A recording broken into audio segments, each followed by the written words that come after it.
Hello दोस्तों, स्वागत है आपका अपने चैनल स्टडी विद अनामिका में। आज हम लोग AMRS का प्रैक्टिस सेट 1 सॉल्व करेंगे, जिसमें जनरल अवेयरनेस के 10 क्वेश्चन हैं जिनको आज हम लोग सॉल्व करेंगे। तो चलिए शुरू करते हैं। पहला क्वेश्चन है, भारत में पंचवर्षीय योजना मुख्य रूप से गरीबी हटाओ, रोजगार के सृजन के अवसरों का सृजन और अन्य उद्देश्यों के साथ कृषि उत्पादन पर केंद्रित थी। कौन सी पंचवर्षीय योजना थी? तो ऑप्शन है दूसरी, चौथी, तीसरी या फिर पांचवी। तो इसका सही ऑप्शन होगा ऑप्शन नंबर डी, पांचवी पंचवर्षीय योजना।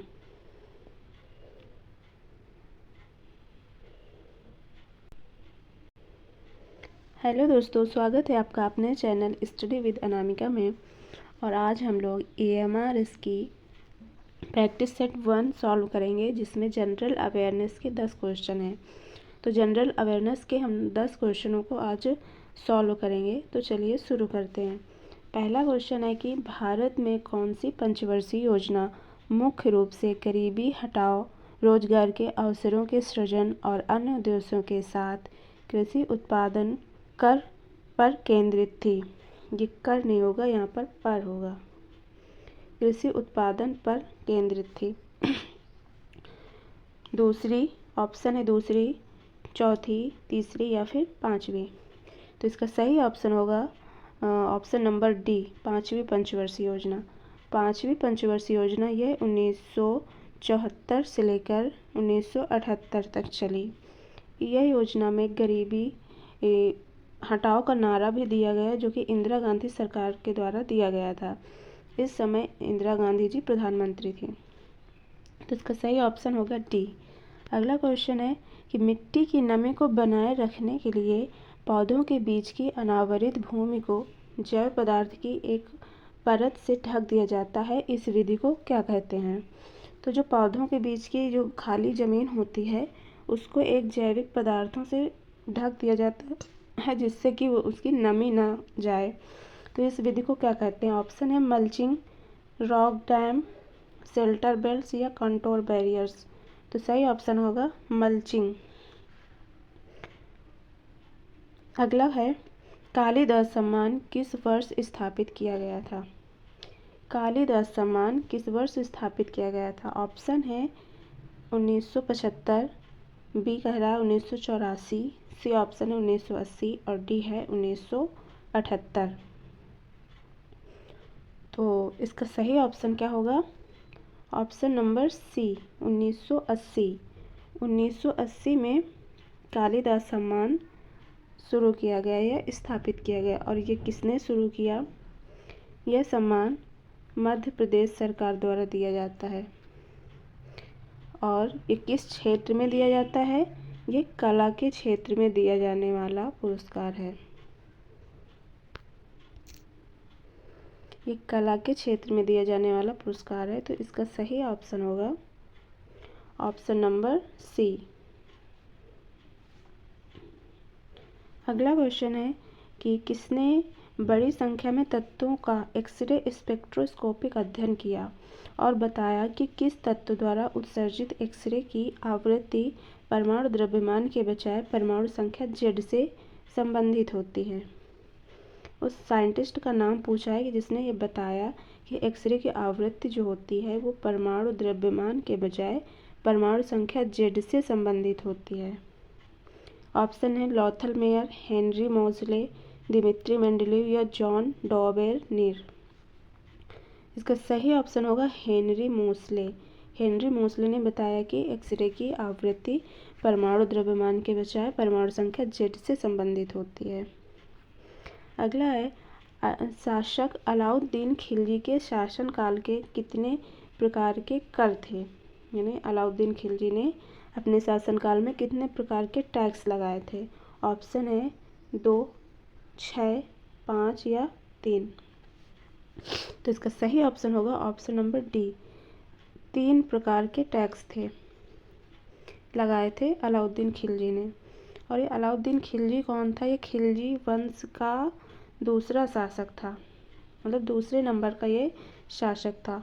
और इसका वास्तविक नाम था, कभी कभी पेपर में पूछता है कि वास्तविक नाम क्या था, तो वास्तविक नाम था इसका अलीगुरशास्प, अलीगुरशास्प।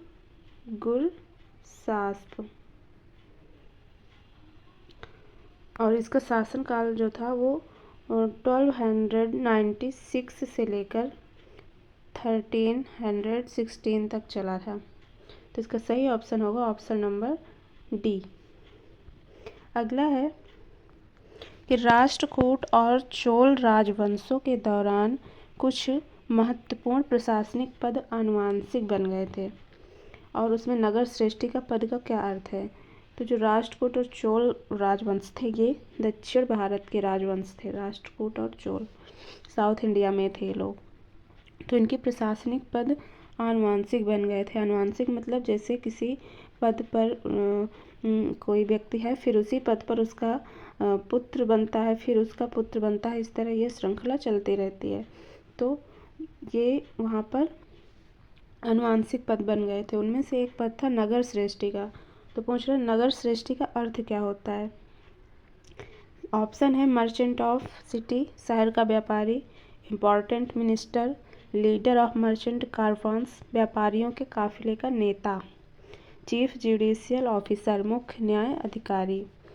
तो नगर श्रेष्ठी इसके नाम से ही हम लोग गेस कर सकते हैं कि नगर से में जो श्रेष्ठ पद हो, नगर का श्रेष्ठी मतलब शहर का व्यापारी, जो शहर का सबसे बड़ा व्यापारी होता था उसको नगर श्रेष्ठी के नाम से जानते थे।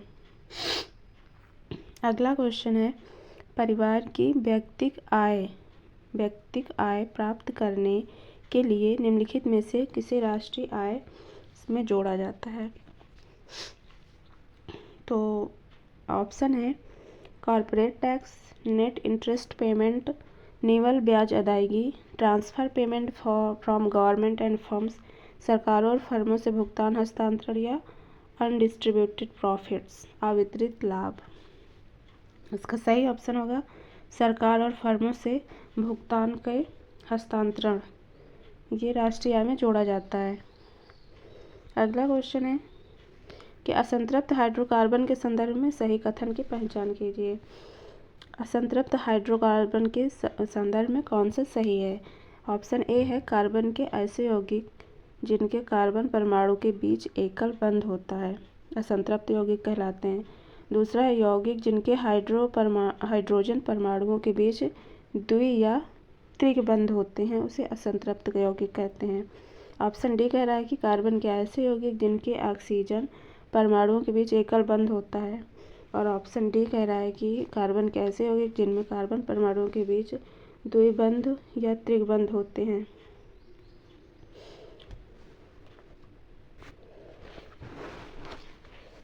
तो इसका सही ऑप्शन कौन सा होगा।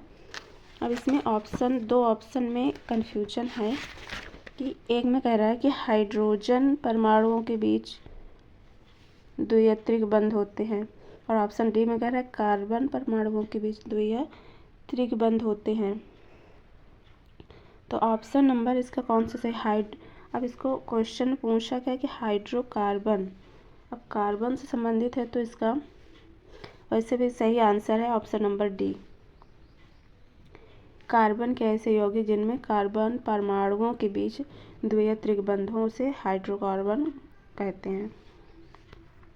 क्वेश्चन नंबर 9 यह कह रहा है कि पादप कोशिका के बारे में निम्नलिखित में से कौन सा विकल्प सही नहीं है। Which of the following option is not correct about plant cells. Option है पादप कोशिकाएं समसूत्री विभाजन द्वारा विभाजित नहीं होती हैं। ऑप्शन बी है कि आमतौर पर सभी पादप कोशिकाओं में हरित लवक पाया जाता है। सी कह रहा है कि एक पादप कोशिका में आमतौर पर एक बड़ी रिक्तिका होती है। ऑप्शन डी कहता है कि पादप कोशिकाओं की कोशिका भित्ति सेलुलोज से बनी होती है। तो इसमें कौन सा सही नहीं है छांटना है, तो सबसे पहले छांटेंगे कि कौन सबसे सही है। तो पादप कोशिकाओं में कोशिका भित्ति सेलुलोज से बनी होती है, ये ऑप्शन बिल्कुल सही है। और ये भी सही है कि आमतौर पर सभी पादप कोशिकाओं में हरित लवक पाया जाता है। और डी सी भी सही है कि एक पादप कोशिका आमतौर पर एक बड़ी रिक्तिका होती है। तो इसमें सही इसका आंसर क्या होगा, मतलब जो सही नहीं है ये होगा ऑप्शन नंबर ए। तो समसूत्री विभाजन क्या होता है कि समसूत्री विभाजन में जो मदर सेल का विभाजन होकर दो नई संतति कोशिकाएं बनती हैं। जो मदर सेल होती है उसी से ही दो कोशिकाएं और बनती हैं, ठीक है, जिन्हें डॉटर सेल बोलते हैं, यानी कि ये इनकी पुत्री कोशिकाएं कहलाती हैं। पादप कोशिकाओं में समसूत्री विभाजन नहीं होता है। और कोशिका विभाजन अगर पूछ ले कितने प्रकार का होता है कोशिका विभाजन, तो ये दो प्रकार का होता है। कौन कौन सा? पहला होता है समसूत्री